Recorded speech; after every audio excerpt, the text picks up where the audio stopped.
यह एक्ट संवैधानिक रूप से बहुत महत्वपूर्ण था क्योंकि भारत में ईस्ट इंडिया के कार्यों को नियमित व नियंत्रित करने की दिशा में ब्रिटिश सरकार द्वारा उठाया गया पहला कदम था ये। इसके द्वारा कंपनी के प्रशासनिक और राजनीतिक कार्यों को मान्यता मिल गई थी और इसके द्वारा ही भारत में केंद्रीय प्रशासन की नींव रखी गई थी। 1773 के रेगुलेटिंग एक्ट की प्रमुख विशेषताएं कुछ इस प्रकार थी।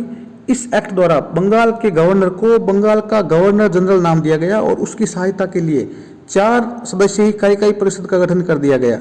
यह भारत में केंद्रीय प्रशासन की नींव रखी गई थी और वारेन हेस्टिंग्स को पहला गवर्नर जनरल बनाया गया। ये बहुत इंपॉर्टेंट क्वेश्चन है। इसके द्वारा मद्रास एवं मुंबई के गवर्नर बंगाल के गवर्नर जनरल के अधीन हो गए थे, जबकि पहले सभी अलग अलग गवर्नर जनरल होते थे, अलग अलग प्रेसिडेंसी के अलग अलग गवर्नर होते थे। इसी अधिनियम के अंतर्गत कलकत्ता में 1774 में एक उच्चतम न्यायालय की स्थापना हुई जिसमें मुख्य न्यायाधीश और 3 अन्य न्यायाधीश नियुक्त किए गए।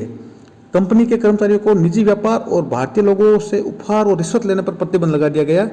वर्तमान में जो सरकारी कर्मचारियों पर लागू कोड ऑफ कंडक्ट है उसकी नींव भी इसी अधिनियम के अंतर्गत रखी गई थी।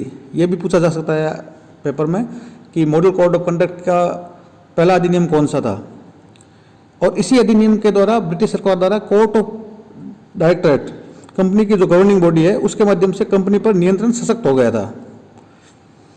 इसके द्वारा भारत में राजस्व, नागरिक और सैन्य मामलों की जानकारी ब्रिटिश सरकार को देना अनिवार्य कर दिया गया। अब इस एक्ट में भी बहुत सारी खामियां थी। इन खामियों को दूर करने के लिए 1781 में संशोधन अधिनियम यानी अमेंडिंग एक्ट पारित किया गया, जिसे हम बंदोबस्त कानून भी कहते हैं, यानी एक्ट ऑफ सेटलमेंट।